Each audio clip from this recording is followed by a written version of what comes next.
When we get these top strongest anime characters of all time lists, we know that some of these websites don't have the greatest credibility of all time. But when it comes to anime, we know that we often have to defer to the motherland of anime, which happens to be Japan. With that being said, I never, ever in my wildest dreams would have imagined that they would have committed a crime like this. Top 41 strongest anime characters ranked. Now, I have not seen the entirety of this list, but I did see a little sneak peek that was going around on Annie Twitter, and alarms are going off already for me. At number 41, Japan went with Ainz from Overlord. Now, we've seen Ainz in multiple lists before. Ainz is obviously one of the most powerful magic users that we've seen in all of anime. He's one of the strongest characters in Overlord. We have to give him credit there. Him starting at 41 means that this list is going to be packed with some crazy characters. And it looks like the list is getting spicy already. At number 40, they went with Ichigo Kurosaki from Bleach. Now, obviously, we know Ichigo is all powerful. When you're looking at the big three anime protagonists, Ichigo is easily one of the most versatile. He's Quincy, he's Soul Reaper, he's all of these things. He has all these abilities. His spiritual pressure speaks for itself. He boxed against Yhwach, he boxed against Sosuke Aizen. I mean, he is elite. But Ichigo being towards the bottom of this list means that I better be seeing something wild coming up next. Because I can tell you right now, there are Bleach fans that would say that Ichigo can contend with some Dragon Ball characters. I'm just gonna put that out there. And Japan, you lost me.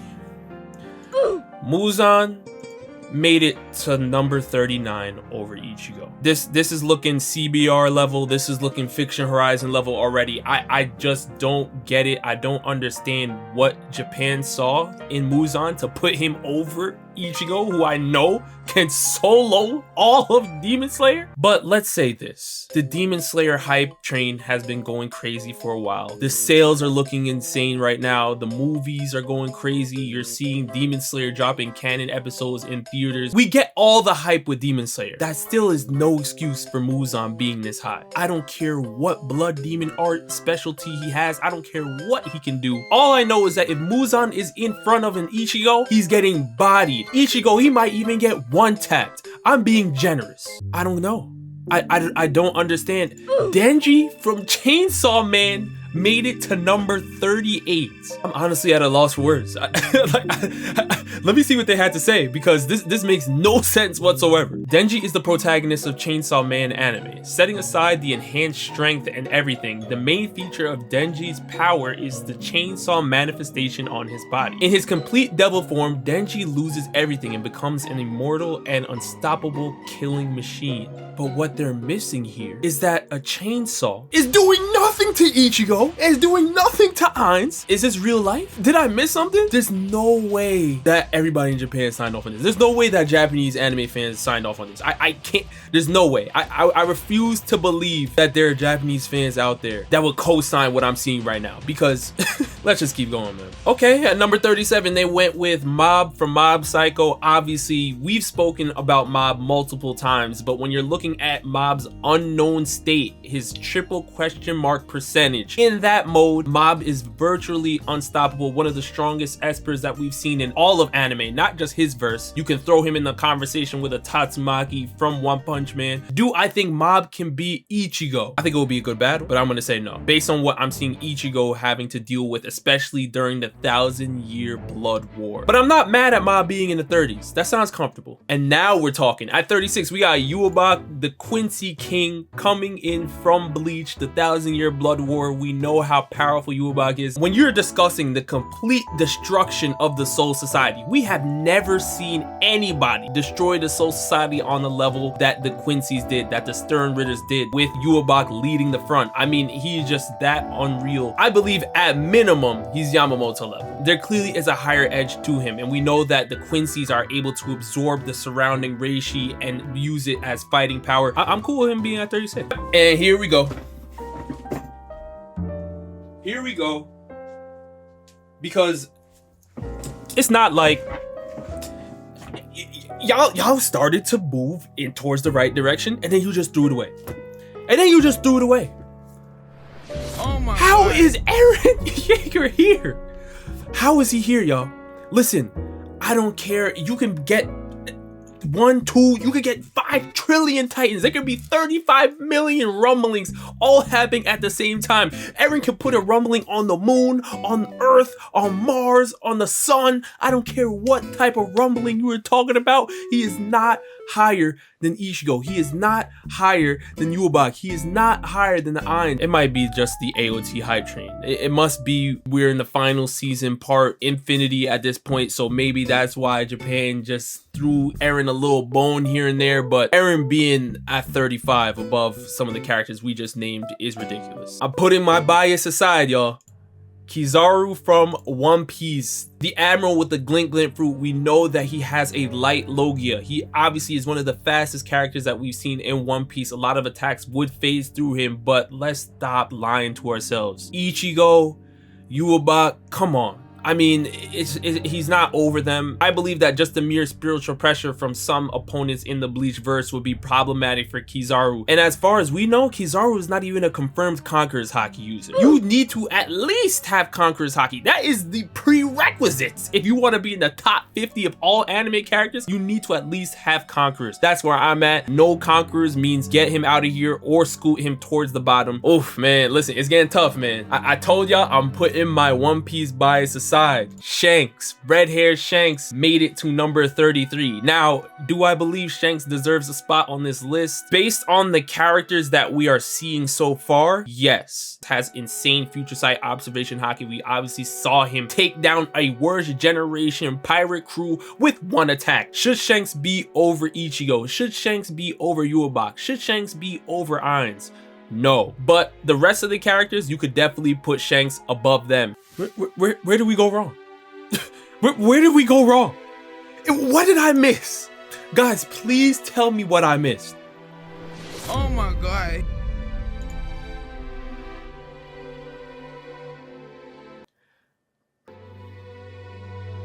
Let me collect my thoughts. Let me ask the Pokemon fans something, because Ash Ketchum making it at 32. Obviously Ash is not a fighter. Ash is not going to be on the battlefield himself, but Ash is a Pokemon champion now. Has there ever been a time where Ash has had an all-star lineup? Like Arceus, Rayquaza, Deoxys, Mewtwo? What are we talking about Ash being on this list? Throw this out. The list, I'm done with the list already. We're not even in the 20s. I'm done with the list. They put Ash Ketchum over Shanks, y'all. Oh man. And the first Dragon Ball character making it on the list, Hit from Dragon Ball Super. He has that technique where he's able to literally move through that time skip, and we got to see Hit in the Tournament of Power boxing against a Dispo, who happens to be one of the fastest characters not only in his own universe but throughout the multiverse. Him at 31, I don't know. I think Hit should technically be higher. Looking at the list right now, I mean, you're talking about going from Ash Ketchum and you're jumping up to Hit. That is a big jump. It looks like we finally got into some calm waters, y'all. The Dragon Ball characters are gonna keep going on. 30, Frieza. I'm not mad at this. Golden Frieza, and we do know in the manga there's now Black Frieza. Yeah, Frieza being on this list really speaks for itself. Black Frieza definitely deserves a spot on this list. At 29, they said Vegeta. This is low for Vegeta, for me personally, because we could obviously speak on Vegeta's Super Saiyan Blue evolution form that we got to see against Jiren during the Tournament of Power, and we also know that he has this new alter ego form in the manga. So Vegeta has elevated his game that much more. If the Dragon Ball characters are barely cracking the 20s, I mean, Frieza's at 30, Hit's at 31, now you're seeing Vegeta at 29. I better see something otherworldly in the teens and in the top 10. I gotta see something crazy. Man, come on, man. Y'all were... Toge from JJK, how? Toge yells one word and his throat hurts. I mean, come on, bro. What are we talking about? What are we really saying? But y'all see what I'm saying?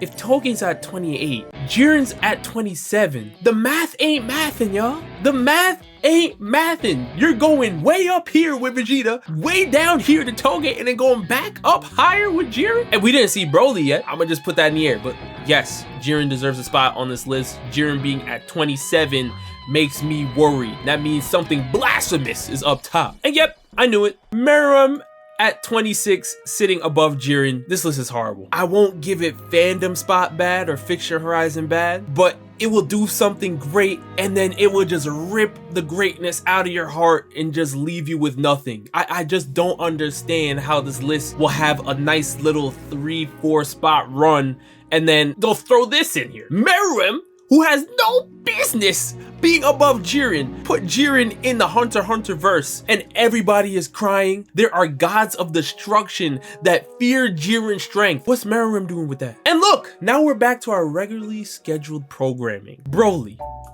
25. I'm cool with it. I still think that Jiren is currently stronger than Broly, but I do think that Broly has a higher ceiling. Broly not only scared Frieza, not only boxed with Goku and Vegeta both in Super Saiyan God forms and made it look light work, he was nowhere near full power. But when Broly unlocked his full power without even having really the proper training to really harness his true power, he was able to box against a Super Saiyan Blue Gogeta. Yo, this is low.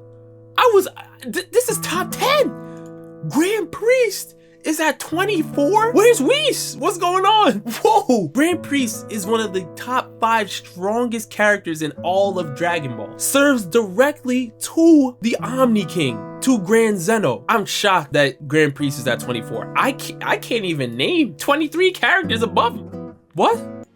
How is Vegito? Canonically speaking, this makes no sense. We're in the same verse, y'all. This is not a different anime. We are in the same verse. How is Vegito being mentioned above Grand Priest? Makes absolutely no sense whatsoever. We didn't even get to see Whis yet. This is clearly for all the Gogeta fans out there. Gogeta was put above Vegito at 22. Now, a lot of the Dragon Ball fandom came at me a few months back when I stated that I believed that Gogeta was technically stronger than Vegito, but here we are with Japan going with the same type of mindset. I don't think I want to be in this company right now. I've seen a lot of the debates. I've seen what people had said in the comments. My main thing was the time limit, not really the power or the strength, because they are relative in power and strength. But then again, I don't want to have the same mindset as Gu ranking from Japan, because clearly Ash Ketchum is above Ichigo. And what do you know?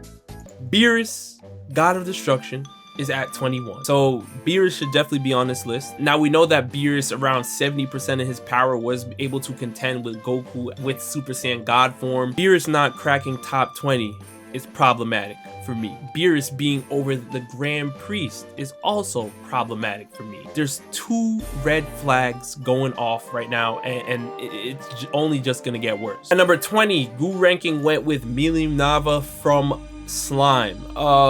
I'm not too familiar with this character at all, so I just want to see what they have to say. Milim's abilities include the manipulation of massive amounts of magical energy, the control of gravity, and the generation of powerful shockwaves. Additionally, she is highly skilled in close combat and is able to wield a giant sword with ease. Is that Rimuru tier though? I mean, Slime fans, y'all let me know. More hype.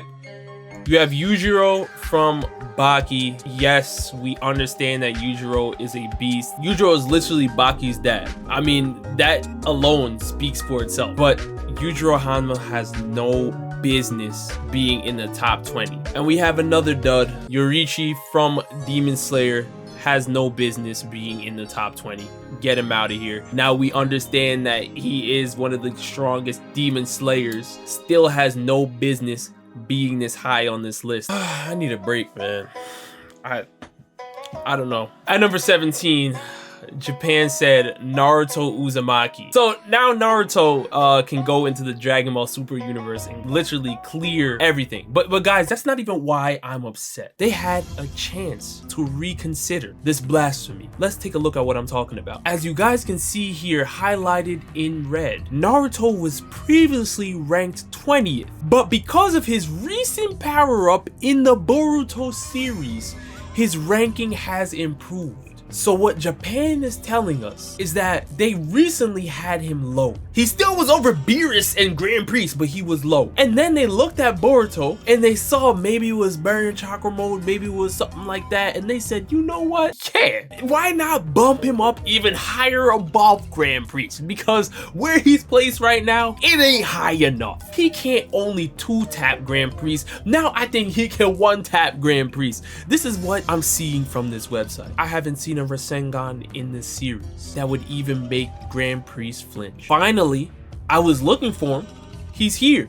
16, Whis. Whis being 8 spots above Grand Priest makes no sense whatsoever, because if you literally watch Dragon Ball Super, Grand Priest is literally Whis' pappy. Whis knows that Grand Priest is stronger than himself, which is why he defers to Grand Priest in certain situations. At number 15, they went with Anos. Obviously, we've seen Anos' name being brought up when you're talking about Rimuru, when you're talking about Goku. Anos is one of the greatest characters. We've seen Anos literally have scenes where he's destroyed people, brought them back to life to kill them again. He's lethal, he's dangerous. You want to stay away from him if you are in the Misfit of Demon King Academy verse. With that being said, I don't know if Anos should technically be higher or lower, because this list is really all over the place. I don't know about this one. Sukuna from JJK is at number 14 over Anos, over Whis, over Grand Priest, over Broly and Jiren and all of these people. I don't know about this one. Sukuna is one of the most powerful characters in the JJK verse. Obviously, everybody is trying to stop his fingers from being brought back, but I've read multiple characters that I believe can go in the JJK verse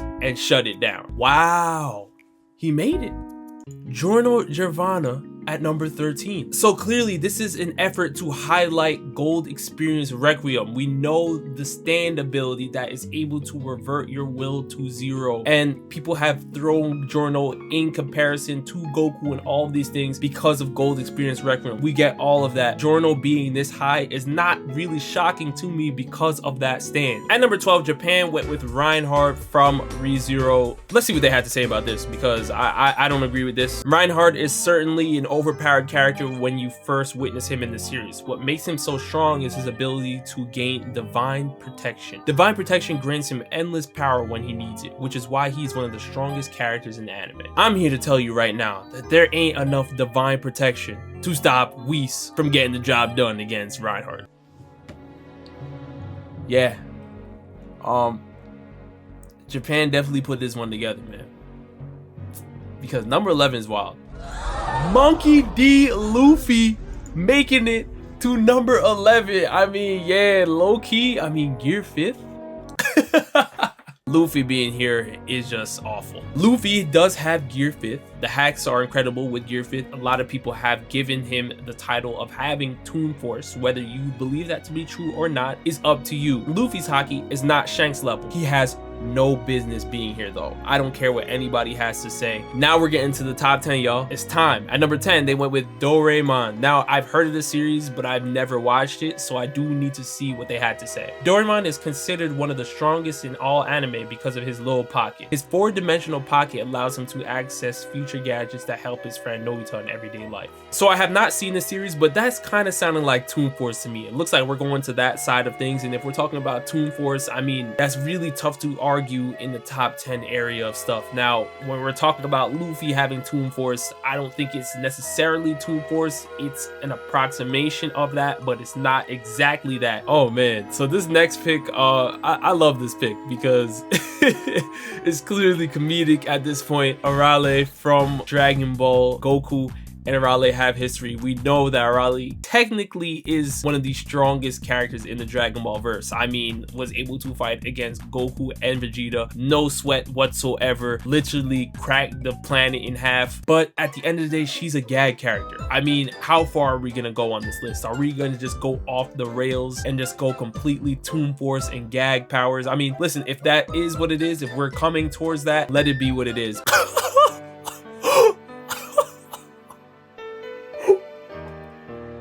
Yo, what?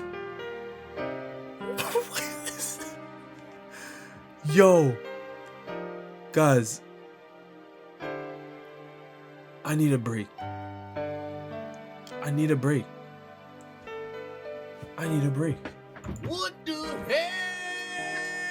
Oh my God, no way. Yo, okay, can I ask you guys something? Because I'm just trying to get a deeper understanding of why Levi from Attack on Titan is at number 8. Which Titan did Levi defeat that would make anybody in Japan, or in the world rather, put him this high? I know it couldn't be Zeke's Beast Titan. Couldn't be that one, right? And it's to my understanding that Levi was heavily injured towards the end of Attack on Titan, especially in the final seasons. So how the hell is Levi at number 8? I could see if you want to say this is a popularity contest, but this is not what the title of the ranking says. This might be worse than Fiction Horizon, CBR, Fandom Spot, and it's coming from the motherland of anime. I'm just blown away at how this could happen. At number 7, Japan said Saiki K, and I'm not horribly mad with this pick. I don't know if I would have Saiki K technically this high. Do I think he is technically top 15, top 10? Yes, but a lot of the characters that we've read already should be on this side of things, like Grand Priest and Whis and all of these things. But then again, Saiki K is obviously one of the most versatile characters that we've seen in all of anime. His combat ability is insane. He's able to read minds and listen to people's thoughts and all types of things. I mean, he is just an all-powerful being. We get all of that. The only thing, and my only critique of Saiki K has been the pins on his head, the vulnerability that those pins have, because once those limiters are gone, yes, he is technically more powerful, but he can't control his powers, and he's here. He made it. We were looking for him, and he made it. Goku at number 6. I can't believe I'm saying this, but a lot of the characters, I mean, Whis, Grand Priest, Goku should not be above them. I think Master Ultra Instinct is one of the craziest techniques that we've seen coming from Goku. Obviously, he was able to contend with a Jiren, but him being so many spots above Jiren also makes no sense, because that technique was literally able to make Goku compete with Jiren. It put him in a state where he was able to contend, and this is what I'm talking about. Koro Sensei from Assassination Classroom. You guys heard me say it over a million times. I don't get the moon feet being this highly rated. Some of you guys have even stated that the moon feet is not really even a valid feat to use. I kind of am in agreement with that. Even if we count the moon feet, Koro Sensei should not be this high. Whoa, why is Gojo number 4 over Goku? I don't know about all that. I mean, again, Goku is just so much faster than Gojo. It would be really, really tough for Gojo to get off that limit list. Now, I think Gojo should be closer to where Giorno is. I think this list had Giorno around 13. Around that tier would make more sense. The Omni King, Grand Zeno, the strongest character, quote unquote, in the Dragon Ball Superverse. Some people may put Super Shenron, is not top 1 or 2. He's rank 3. So what this tells me is the last 2 picks have to be abstract or they're wrong. Rimuru is at number 2. Rimuru did make it on the list. We know Rimuru is one of the most powerful characters in the Slimeverse. That many spots over Goku, I mean, that's questionable. But Rimuru being over Goku, I know a lot of the Slime fans out there would definitely lock in on that, especially if you're talking about the light novel version of Rimuru. I mean, the powers, the versatility, it's just that lethal. We get all of that. I'm not sure if I'm comfortable putting Rimuru over the Omni King though. And at number 1, Japan went with Saitama from One Punch Man. This list was rough, and that's me being generous. I don't even have Saitama over Goku, and I know we can talk about what Saitama did to a Cosmic Fear Garo. I understand that Saitama was able to knock away subspace portals. He sneezed and Jupiter got eviscerated within seconds. I mean, I get all of that. Saitama is a powerhouse, but still not boxing with Grand Priest. Still does not have an answer for the Omni King. Goku versus Saitama, I'm leaning still more towards Goku, but I do think Saitama has closed the gap a lot. Levi and Koro Sensei being in the top 10 has to be one of the worst things I've seen in all of these anime top 50, top whatever lists. I mean, it is just terrible that they made it that high. A list coming straight from the motherland can't have Levi at top 8. I mean, that's just, I expect that from CBR or something. That can't happen coming from Japan. That just can't happen. You guys let me know down in the comment section below, man. Was this the worst list you've seen? Or were there some other horrible lists out there? I mean, I've read many of them for you guys, and I plan on making my own. Not soon, but it will come eventually. And with that, I'll see you guys next time, man.